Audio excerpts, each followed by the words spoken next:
សូរ្យារះតែពេលថ្ងៃលុះលងរីត្រីត្រូវពឹង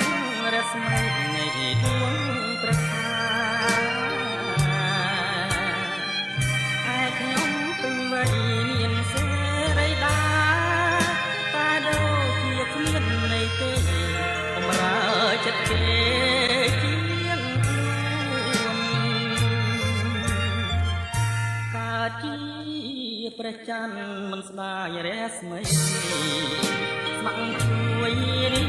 ត្រីបំភ្លឺលោកីជួបសែងសូរ្យាជារះនៃខ្ញុំរៀមច្បងគ្រួសារមិនខំពីដួងច័ន្ទថ្លាអូជាវាសនា